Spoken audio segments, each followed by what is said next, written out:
Coming up next, we revisit three of our favorite shows, Here Lies Love, Shucked, and Pearly Victorious, plus a coda honoring Stephen Sondheim.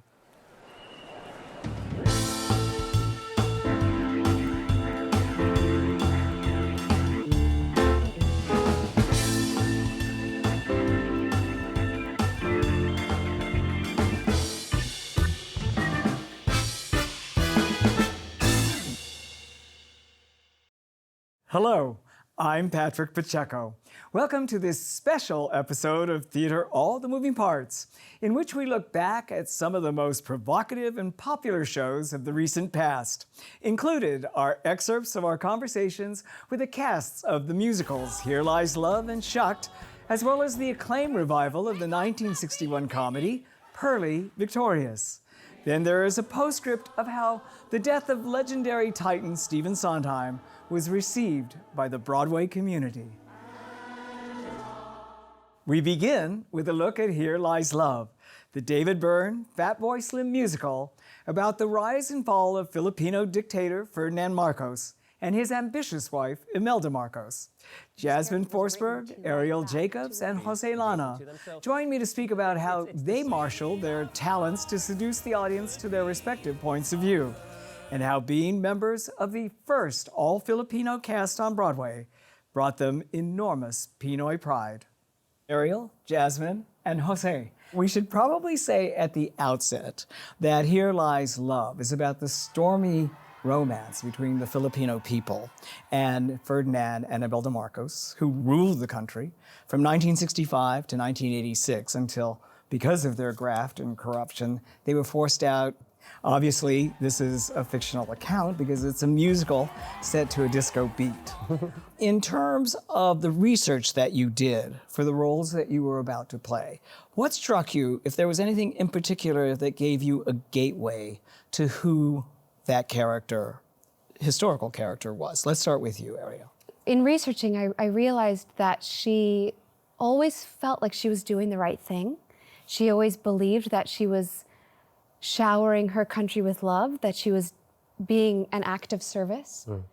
And she called herself the mother of the country. It was very important for her to mother the country and to feel like she was cradling them while also lifting them up. And for me, in my research, I learned that she had a mother who was very sick, who was not very present, and who died very young.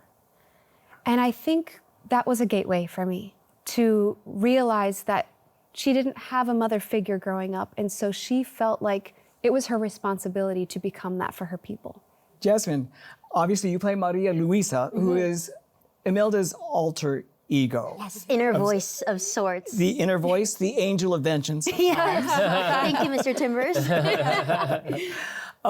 What struck you in doing your research? Well, you had said earlier, this is a fictional account, but something that I loved about learning about David Byrne's process when he was forming this show is that he took everything from primary sources. Every single detail in the show was a first-hand account that was infused into this. And so, in an artistic way, something that I have taken into account as Imelda's inner voice is that society oftentimes doesn't want to see female leaders because they are so, women can be seen as emotional people. I mean, from a biological standpoint, they're the ones who have children, and so they're designed to take care of other souls, of other creatures. But I just find it so fascinating that this character was written to give the audience an inside look at what Imelda's actually experiencing, because as a political leader, as a woman in power, she's not necessarily supposed to show those sides of herself to the public. So That's interesting, and you are that freedom. Yeah, I'm that freedom. Maria Luisa is one voice in my head,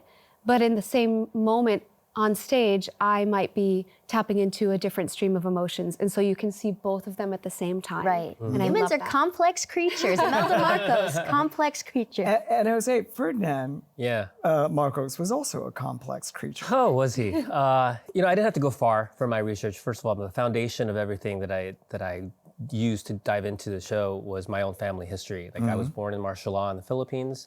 My mom and dad were the student activists that we depict in our show. They were big anti-Marcos activists in the Philippines. Marcos was the reason we left the Philippines in 1979. I was 3 years old. My sister was 4. And we were a part of the expat Filipino-American community here in America that was watching everything go down in the Philippines and safely in our suburban Springfield, Virginia homes, And I knew what Marcos was to a lot of people in my country and my family in particular. When I was tasked with creating a personification of him on stage, then I dove into some more research about, his history and his family. He considered himself a man of destiny. He had this kind of absolutely narcissistic kind of like need for power. And when he was elected in a landslide victory, he was obsessed with holding on to that power. And I think to further the thought on that, in my research too, I didn't even have to look. I stopped researching him and started researching contemporary dictators and contemporary world leaders who are obsessed with power and don't want to let go. Election deniers and attacking, countries adjacent to them. So it's the same story over and over again, which is what makes our show even more relevant today. Early on, you sing A Perfect Hand. Lady understands that the king and the queen of hearts could be a perfect hand. Majority of the lyrics, I believe, comes from this historical record of what these characters actually said. He's looking for his perfect partner that he could pair up with to become the perfect running mate to elevate him. And in that time period, obviously too, and in the time of JFK and Jackie, where a charismatic leader needed just as a charismatic, if not more charismatic wife to create the picture of a perfect Camelot for the Philippines. Both of you obviously have Filipino roots. Yeah, I think both of your maternal line is Filipino. In looking back, in what way did being a part of this show make you proud to be Pinoy? Yeah, I think this show is giving me an opportunity to connect to my family's history and to live out the dreams of my grandfather. My grandfather was born in the Philippines when it was still an American colony, and he fought for the U.S. in World War II as a Philippine scout. At the time, the U.S. promised those Philippine scouts that they would be able to have entry into the U.S. and become U.S. citizens. But then after World War II ended, that promise fell through. So my grandfather, he actually wrote to different U.S. senators over the course of 13 years, every single week. Eventually, after years of diligence, there was a new Immigration Act passed in 1965 that allowed more immigrants from different countries to come to the U.S. And my family was the first to come from the Philippines under that new law. And because of him, I'm here and I get to be on stage and for the first time in my life playing a Filipino and telling this Filipino history and telling this story. I feel like I'm somehow completing a circle. I know that when my number's up, when I am called by God above, don't have my name inscribed into the stone. Just say, here lies love. And I'm shining a light back to where we came from. Tell us his name. Julio Sorio. Actually, he is still alive, and a few years back, the U.S. gave him a U.S. Congressional Gold Medal Nice. for being a Philippine scout. Great. And That's a great story. actually, the senator went to his house to present it and apologized on behalf of America Here we go. for not fulfilling their promise. That's Well, I'm glad we wow. That's amazing. I didn't know that. talk I about didn't know that. reparations. Yeah. Jasmine, your connection. In a similar scope, I think being a part of this show is giving me a connection to the culture in a way that I've never experienced, but also with my Lolo, with my grandpa. He's no longer with us, but I remember so vividly. Any Filipino party you go to, you don't really know who's your family because everybody's family. Everyone's tita, right? But also, at every party, whether it's a graduation party, a holiday party, the Magic Sing is coming out, the karaoke Magic Sing. which is The Magic Sing. And I vividly remember my Lolo taking out the Magic Sing and singing New York, New York. And I am somebody who is mixed race. I'm not all Filipino. It does come from my Part mom. Swedish, I think. Yes, right? part From Swedish, your- German, Polish. Yeah. And something that I learned in college is that I was told by a mentor, your parents didn't just show up with 50% of your culture and say, that's it, you're just getting 50. They showed up with 100% of themselves. So I'm 100% Filipino. Amen. I'm 100% Swedish, German, Polish. And it feels amazing to be able to really step into this power and claim this identity as a part of this Absolutely. show and just be fully myself and tell this story. Since your parents were anti-Marcos activists and chose to leave rather than stay and fight, whatever, and you mentioned obviously that you were a martial law baby, which meant that Marcos had instituted, I think, 10 years of martial law, if not 11. What did you find that you had to, in order to play Ferdinand Marcos, what did you have to find and admire about him? When you see a politician who is just purely intelligent and energetic and someone who truly looks like they know what they're doing, it's seductive, right? It's like, oh, this guy, I could follow this woman, I could follow this man. Like, they're someone who I really want to trust. And I think I always tell people that's our job for the first half of the show is to seduce this audience, is to make them love us. Who's got a secret and who's feeling bold? It's a winning combination. I think we do a good job. I think, you know, we're helped with some really great songs and some really, some good choreography. But I think that, to me, every night is our goal, is my goal. I'll speak for myself, is that my goal is to seduce this audience to love me and to love us. So then when we turn on them, it hurts that much more. Jasmine, you earlier mentioned, obviously, what she had to deal with as a woman. First, her feminine wiles in seducing whoever she had to seduce, Ferdinand in this case. And then actually having to be the power in a world led by male global leaders. To what extent do you find that Imelda was using her feminine wiles, and to what extent could she be considered a feminist?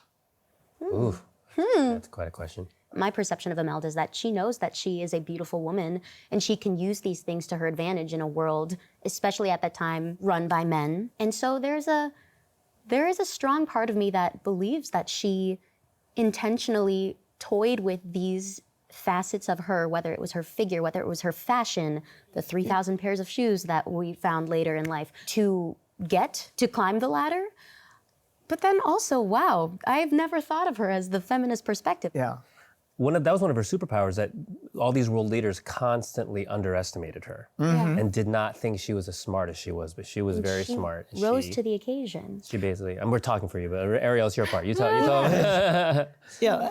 In what way, if at all, do you think of her as a feminist? Well, her belief in her equality with the men around her made her more of the mindset of a feminist. However, the way that she manipulated people had a lot to do with gaining their sympathy and gaining their pity, and working also with her sexuality. And you know, I think I told you the story about the pageant. Yes, the beauty please pageant. tell us. Yes, so in our show, in Here Lies Love, Imelda wins the beauty pageant. But in real life, she did not. The Manila one. Yeah, Right. she did not win the beauty pageant.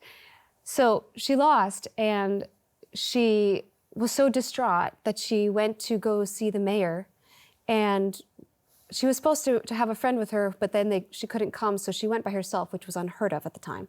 She demanded a meeting with the mayor. She sat down with him in a closed room, just the two of them, and she won his sympathy, and he went back to the people running the pageant and said, there needs to be a recount. And so he made this recount happen. She still lost Still the love. but he felt so bad for her that he created a secondary title. Created a title for her. And he called her the Muse of Manila. Hilarious. It's hilarious and somewhat And a admirable. little sadistic. And a yeah. little, yes. Yeah. But having that, she learned at a very young age that she could use her beauty and her acting to create a power dynamic and to get people to change things to help her. Absolutely. I don't call that feminism Okay. Interesting. because you're not then coming to it as an equal person asking for respect. That's Right. different. Right. Her powers of manipulation were not. She used her feminism for that, Right. but I would not. You're right. I wouldn't call it feminism because she wasn't looking out to help other women either. She Right. was- It was for herself. okay. Last one. How has participating in this show changed you?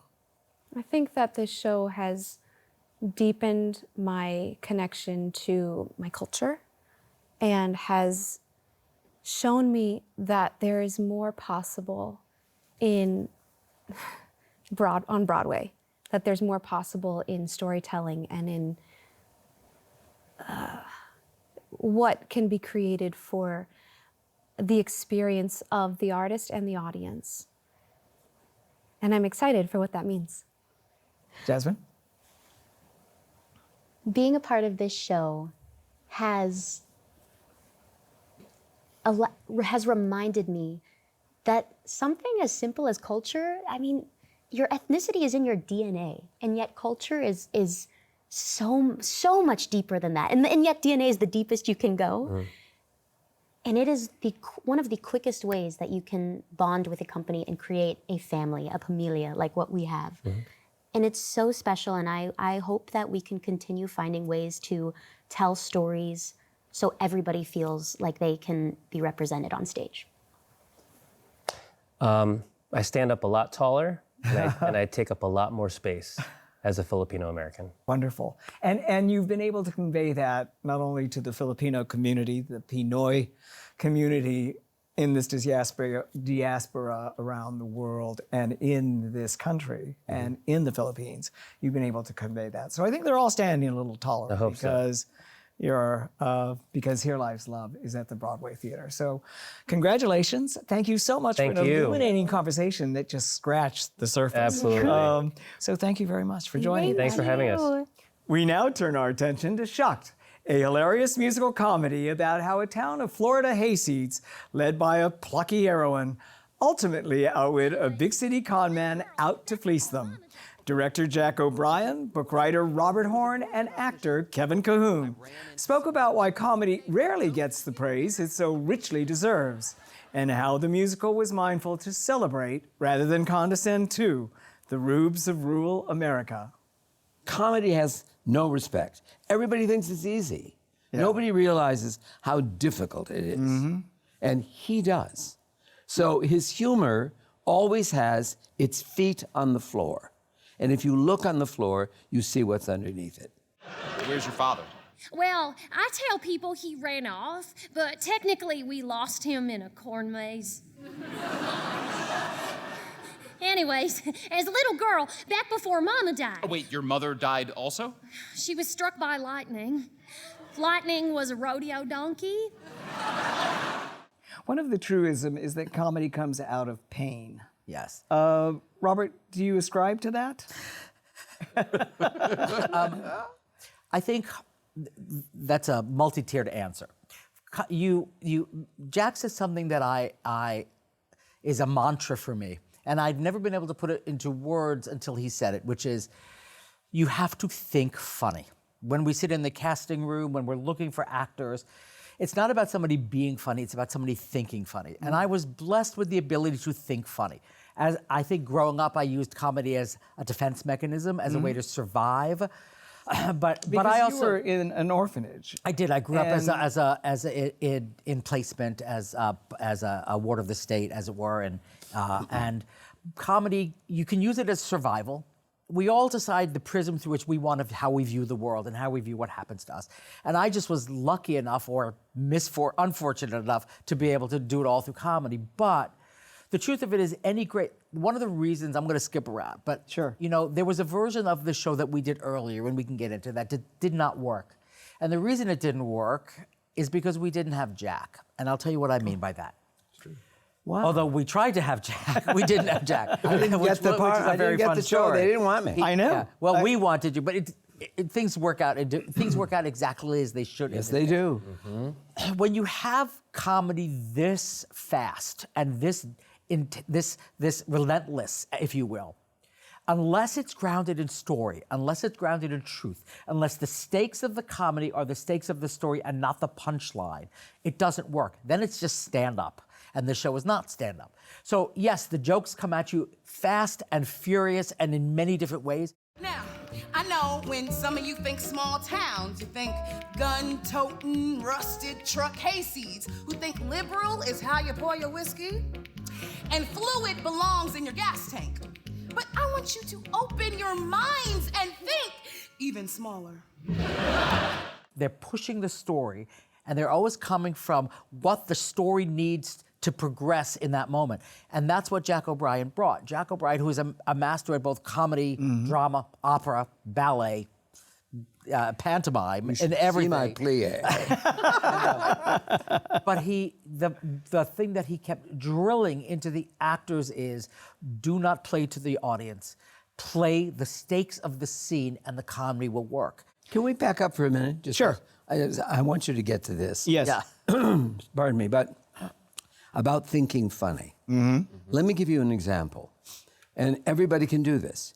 Go out and get a copy of Maggie Smith doing Miss Jean Brodie. When she did that movie, I thought to myself, they should give her the Oscar 2 years in a row because it was so amazing. If I were to receive a proposal of marriage tomorrow from the Lord Lion, King of Arms, I would decline it. I am dedicated to you in my prime. And my summer in Italy has convinced me that I am truly in my prime. She does not go for a joke, ever. But you can see that the woman, while she's saying something incredibly stupid, thinks that's funny.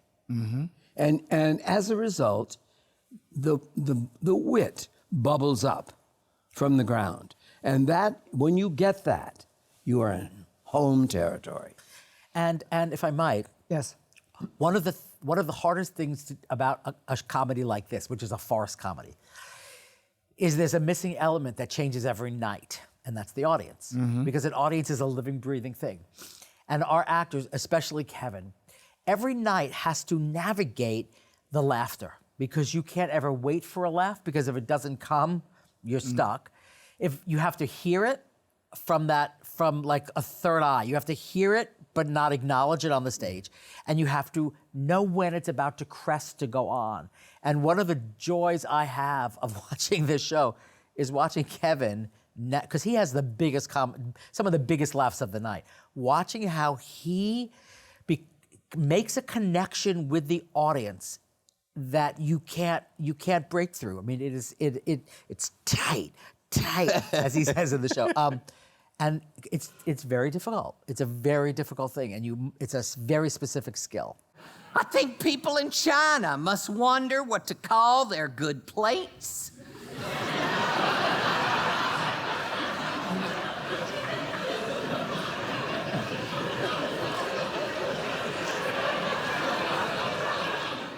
Kevin, did your background as a rodeo clown, when you were a kid in Texas, true. As a rodeo clown, tune you in, number one, to the audience, and number two, to thinking funny, as Jack says?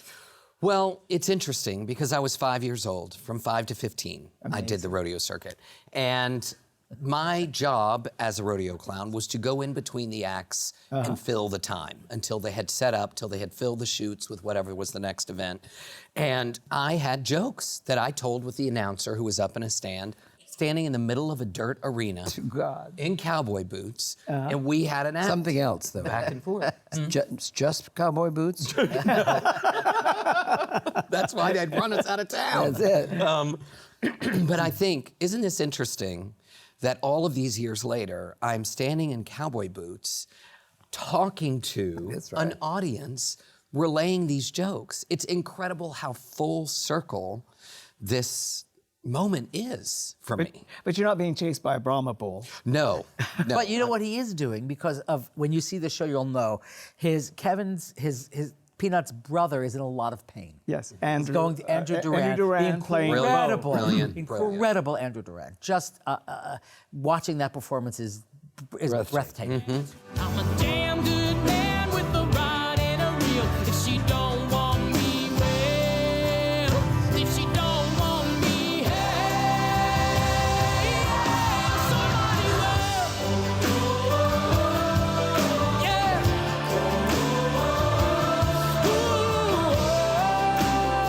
Oh, somebody will. But he's in a lot of pain. And so what happens is his brother uses comedy to try to cheer him up, as well as being sort of the philosopher of the town and a very shallow, deep thinker. He uses humor to try to make his brother feel better. And that gives a reason for the comedy. The reason for the comedy, because a lot of one of the raps that the show has, and I don't think it's a fair one, is that your one-liners have nothing to do with the show and the plot of the show. But in fact, what you just explained was, yes, it does. It absolutely does. I mean, and it leads to your duet with Andrew.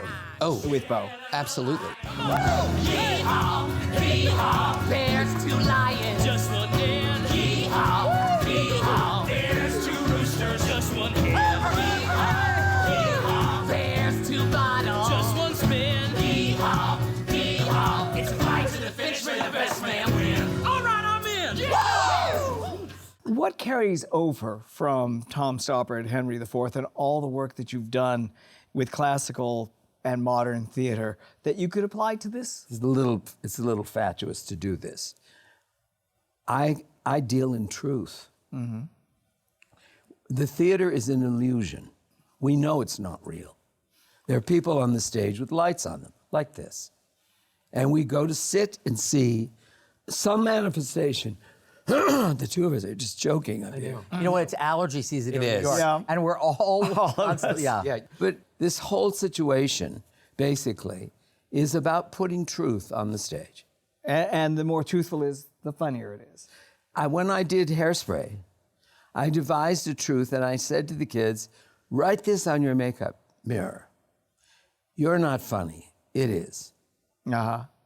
And the thing is, and somebody reminded me today that my beloved late friend Mike Nichols used to say, we must take care of our little story. Because if you don't take care of your little story, you don't have your feet on the ground.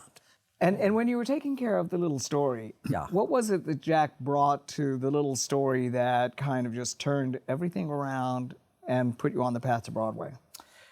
Well, Heart.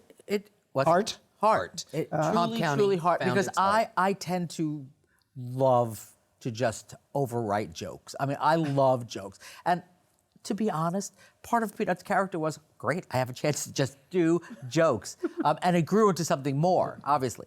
It's an interesting thing because we talk about this all the time. I think it's happening at the exact moment it needed to happen, where we are in the world right now. This is truly a show about community and about compromise and different ideologies coming together. But it needed to be grounded in a place of honesty and truth. Otherwise, again, it's just farce. It's just stand up. And Jack was relentless about working with the actors, working with us, and I have to say that our composers, Brandy Clark and Shane McAnally, are such a huge part of why the show is what the show is. Their sense of storytelling, there is a simplicity to this show. In many ways, it's a deeply profound story, and it's so simple. And that's Shane and Brandy. They are able to put together lyrics in the most simple, basic way that is so profound. And they are such an important part of why the show works, why the story works, how the music brings the story through its telling. Maybe love is like a town, keeps you fed, keeps you safe, keeps you sound. Jack, How important and what was the challenge in terms of making sure that one culture, quote unquote, the elitist culture of Broadway, didn't condescend to the story that you were telling? That's an interesting, tricky question. We knew it was loaded. We knew that we were on dangerous ground. This could be contrived, it could be satiric in a very mean-spirited way. But the truth of the matter is, we love these people, and they love each other. And so consequently, it's the least cynical thing, I think, in New York right now. There's no cynicism in it at all. And you think, I mean, I grew up in Michigan. I know that. I know those people. They're people of the earth. My dad kept his hunting dogs out on a farm where Marvin and Leona Ruff, they were German people who toiled the earth. And we kept the dogs out there. And I spent hours out there seeing just how honest and open and sincere they were. And they were sometimes very funny. But that's where it occurred to me, oh, they're entertaining each other. They know they're being funny. And they're comfortable with that. Kevin, your people, your Texas people, your Texas family. Okay. What is it that you love about them when you go home? When you go home and you're back amongst them and you think, yep, I'm home. You know, there is a community. My family lived in a very rural area outside of Houston, about 2 hours. And this is an incredible story. I don't know if this links, but it's a great story. So I went to mail a box home here to New York. I go to this post office that's only open 2 hours a day. And the lady behind the counter she's like, oh, New York. Do you live in New York? And I was like, oh, I do. And she said, oh, my dream is to see a Broadway show. Oh my God. Lifelong dream. And you think about these people who are simple and smart and so supportive of the people around them. Like, I know that red states get a lot of flack with LGBTQ ideology and, but the people in those little towns don't even think about it. It's not even on their radar.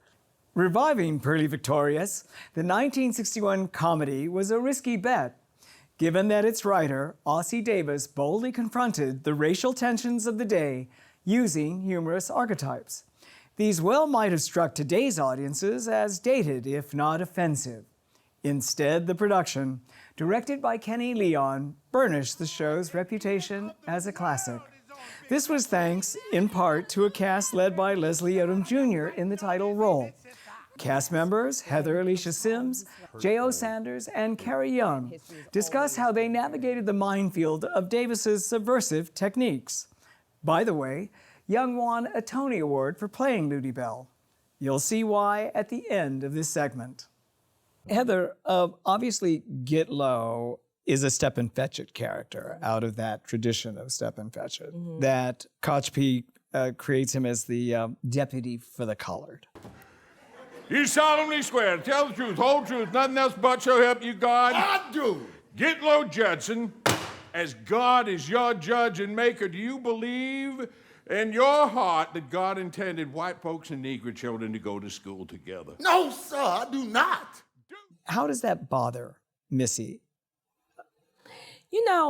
So the way that I've watched Billy Eugene Jones craft this character, along with Kenny's direction, is that it feels like that poem, we wear the face that grins and lies, And so it's a constant mask that he's putting on.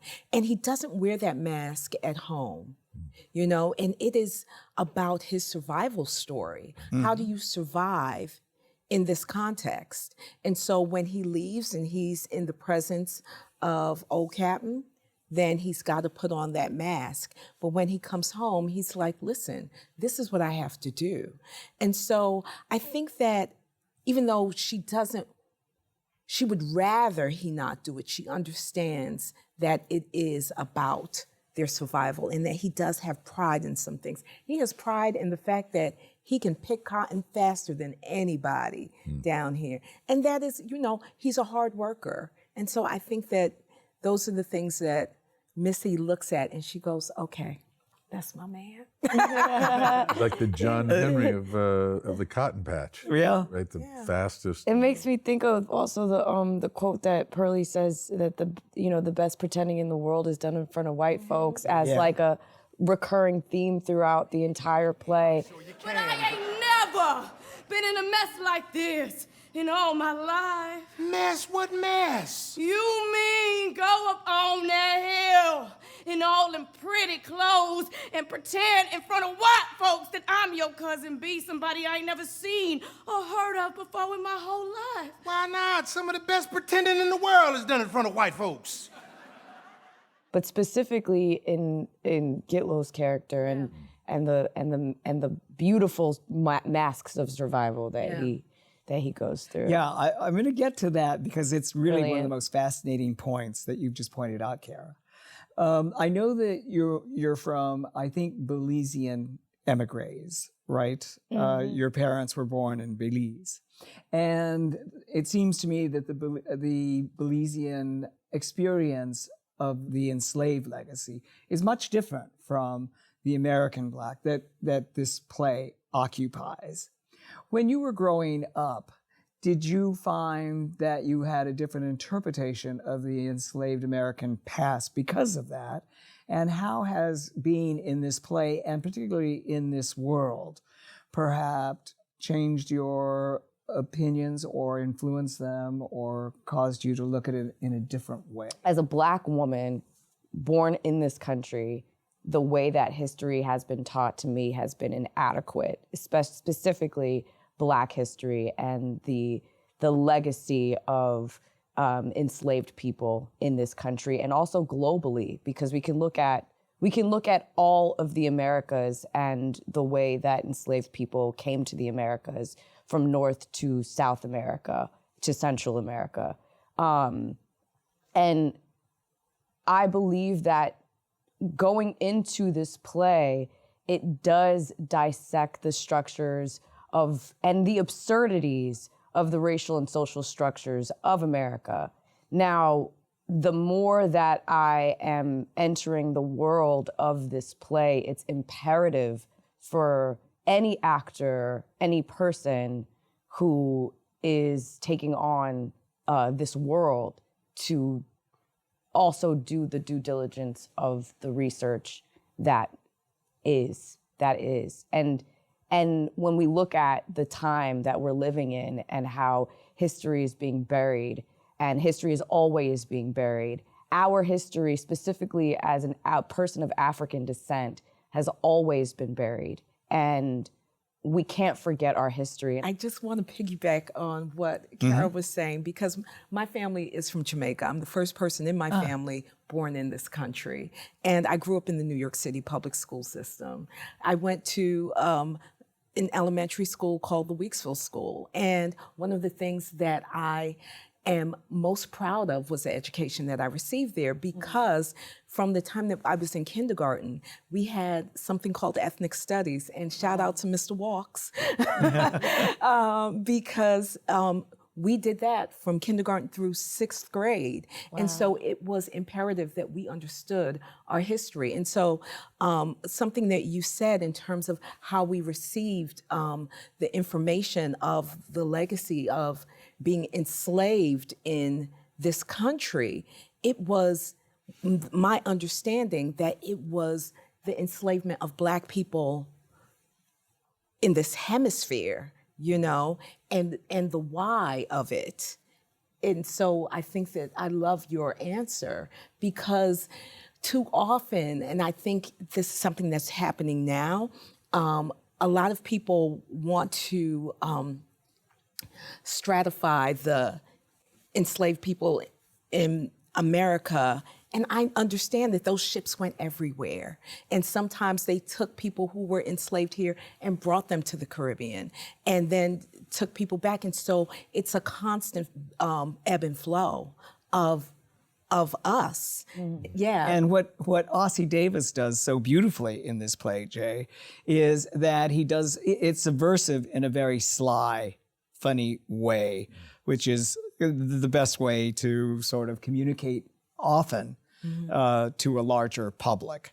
In terms of the fact that Pearlie sort of is our lodestar, our teacher in this sort of thing, how did you receive what Pearlie had to say to Kochepee?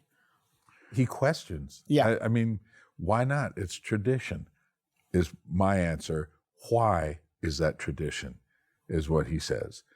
And you can't, you can't bring the two of those together without conflict. And he makes a fool of Kochepee by agreeing with him. Yes. Which is a very and by clever way. complimenting him. Yes, which is a clever way to subvert ultimate. It's so funny the way Jay. Yes, the Great White. Great White Father of the Year. I Great mean, White it sounds it's a ludicrous idea, but there is something. If there's something in your heart that says, "Really? Yes.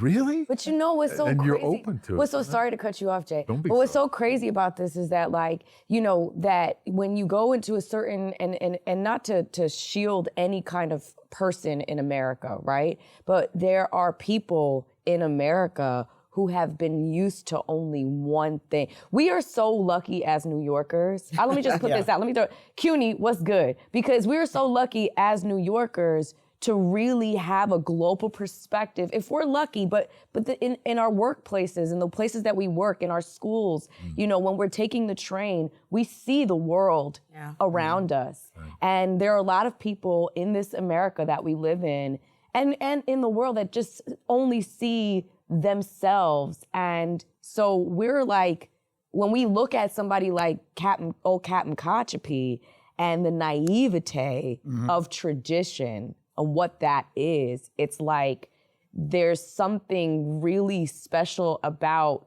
highlighting someone like this, and the I was gonna say the damage that they've done on all of the America. But that's also, he's also a lonely old man whose wife died when his child was young. Yeah. And he's actually part of this family. He just doesn't know how to take that on, that Adela is basically his wife. Right. Adela is doing what a wife does and showing the love to his son that he can't connect with. And that he wants to be loved. The really difficult jump in this is to tell this story in a way that's not that allows the human beings to be there, because the attitudes are offensive. But if they're human beings, we laugh at them and sometimes with them, and we laugh at the situation, meaning that the situation can be changed. That's fluid. The people are the people. Yeah. And if you love the people, you find your way to something deeper and something richer. And the ability to talk about this and laugh about it in the way that Ossie wrote and the way that Ossie pictured says, I don't want to do a drama because we're going to get so dark and dirty and hurtful. I don't want to go there. That's not how I want to tell this story. But to give people the opportunity to laugh about the crazy things that we do with and to each other ultimately in the name of just, hey, will you love me? Exactly. And everybody puts on a mask, and even Kochepee comes in with his white suit and his whip, and it's his mask of this is what I play, Well, speaking of masks, one of the funniest and it gets one of the biggest laughs is the scene between you two. When you say, oh, child, being colored can be a lot of fun when ain't nobody looking. Yeah. Oh, child, being colored can be a lot of fun when ain't nobody looking. Ain't it the truth? And it brings up a whole other thing in terms of some of the best pretending, as you quoted earlier, some of the best pretending in the world is done in front of white folks, right? So the interesting thing, a lot of my African-American friends would say, you should see the way we talk about white people when we're together and there's no white people in the room. How do African Americans talk about white people we're when not there's gonna tell you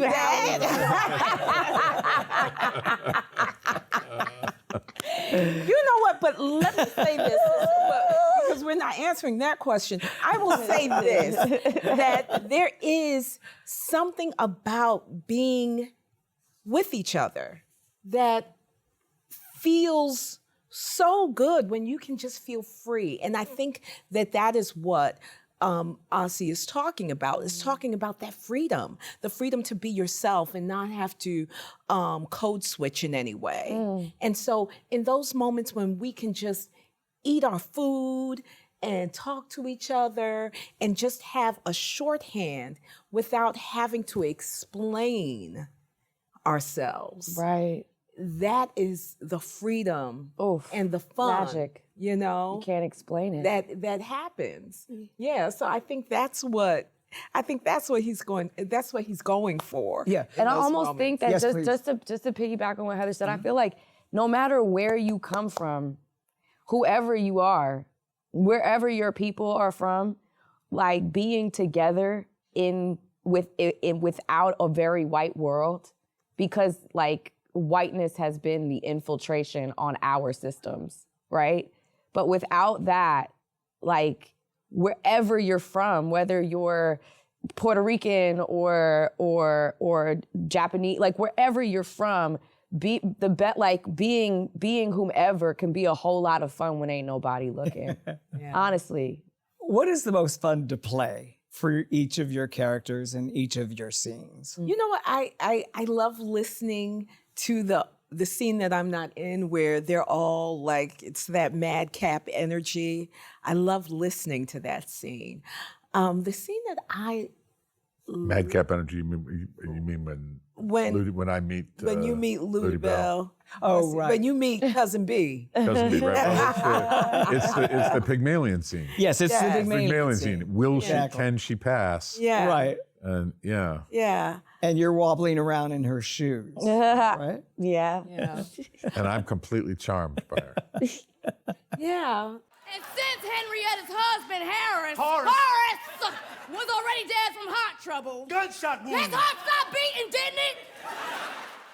The death of Stephen Sondheim, the legendary Broadway composer, not only elicited a global outpouring of emotional tributes, but also an unprecedented number of productions of his shows.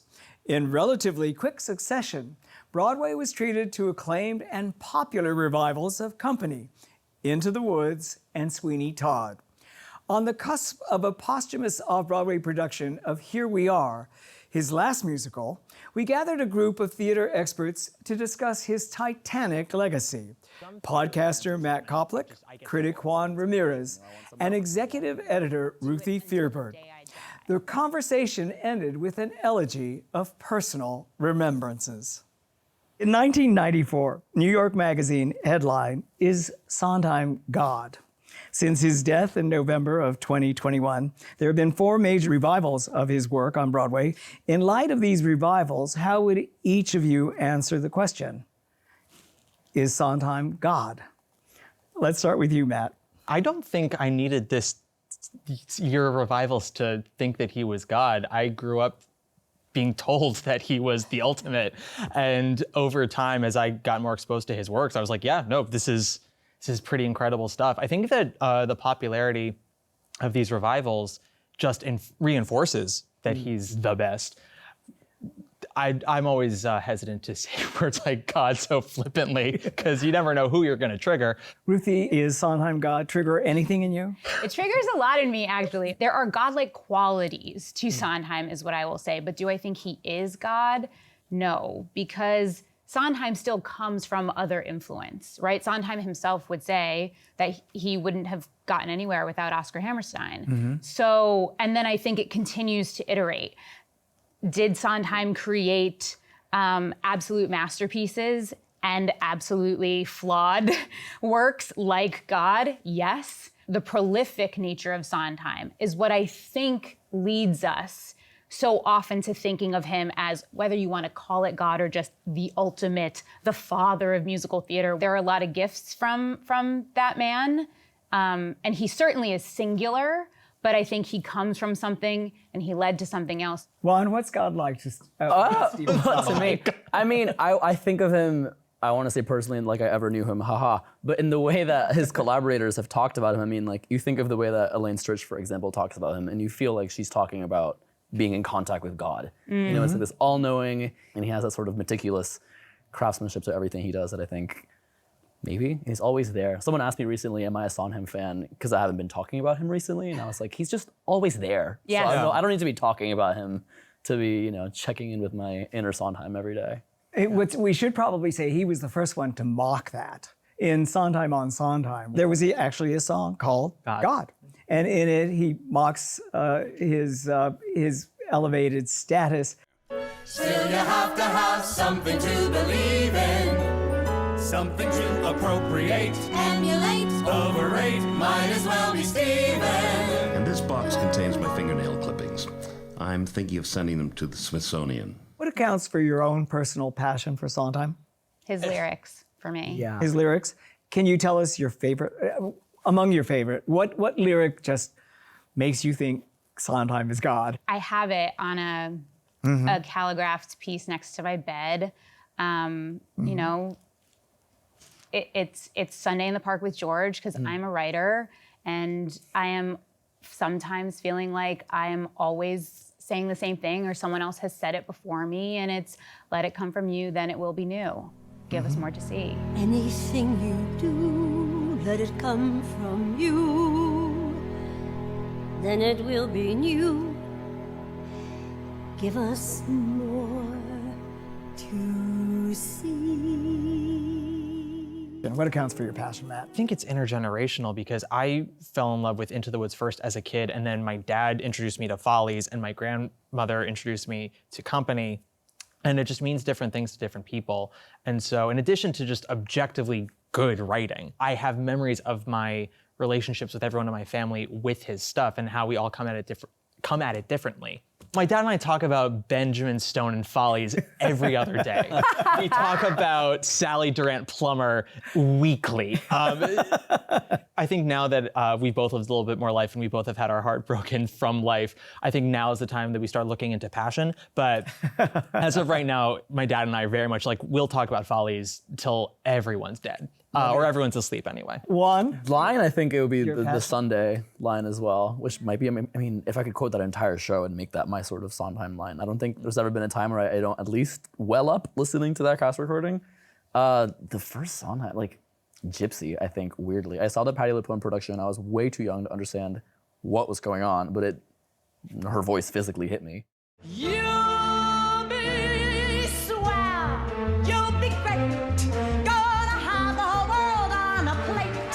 Starting here, starting now. Honey, everything's coming up. Roseanne. And it stayed with me, and then I just sort of dug into it. I feel like, to go back to the sort of God metaphor, it's like a sort of, you check in with Sondheim, like he finds you in so many different ways throughout your life, and there's so many different characters you relate to. There's so many different ways into his writing that I find so beautiful. We have to wrap up, but I want to, for the last question, obviously, Sondheim died November 26, 2021. When you heard the news, what was the first thought that came into your mind? Well, I almost died because I was driving and like 5 people called me to make sure I knew. I was sad. I pulled over, listened to the Angela Lansbury Gypsy recording and cried. And then I went about my day. Ruthie? It's really freaky. I was watching Tick, Tick, Boom, and based on the timing of when I was watching it, the Sondheim voicemail was playing at the moment that the news broke that he died. I know that's not when he died, but that's when the world found out, and I was sitting there listening to his voice saying, "You've got a bright future." The main thing, though, is that it's first-rate work and has a future. And so do you. I'll call you later with some thoughts, if that's okay. Meanwhile, be proud. I think for the theater community, the difference is how Stephen Sondheim continued to nurture the theater of tomorrow, how he continues to show up to today's theater as some sort of stamp of approval. Not necessarily, I like this production or this production is good, but I want the theater to keep going, and I will continue to show up to it until the day I die.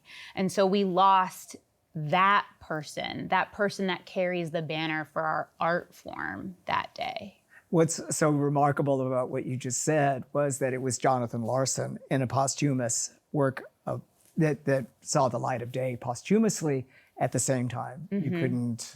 Yeah, so there's not, the connection. his influence is not lost by any means. Matt, what was your response? I know I had a lot of conflicting feelings. A lot of them felt selfish at the time because when someone so, huge passes who had an impact on everyone, we always hear this one hurts and people will tell stories about meeting them or not meeting them or what their work meant to them. And my brain kind of split in two when I would go online and see everyone's reaction of, oh, I'm not that unique in my feeling of this. That makes me feel a little sad, but it also makes me feel good that we all are feeling the same way at the same time, right? Yeah, that was what was so impressive about the fact that there was this impromptu concert in Times Square in which every actor just went down to Times Square and sang Sunday in the Park with George, which you can't watch on YouTube without absolutely tearing up.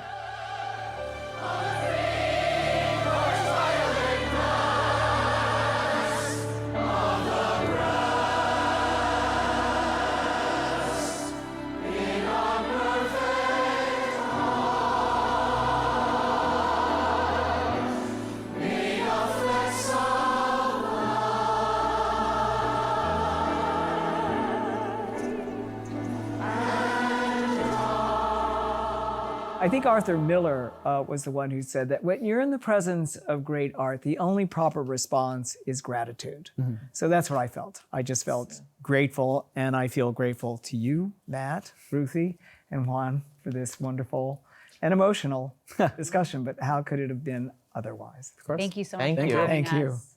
And thank you for joining us for this special episode. Please tune in as we begin the 7th season of Theater All the Moving Parts, featuring fascinating conversations with creative talents whose passions make theater as thrilling and surprising as it is today. Watch new episodes every Friday at 9:30 p.m. on CUNY TV, streaming at tv.cuny.edu/theater all the moving parts. All episodes are also available on YouTube. I'm Patrick Pacheco.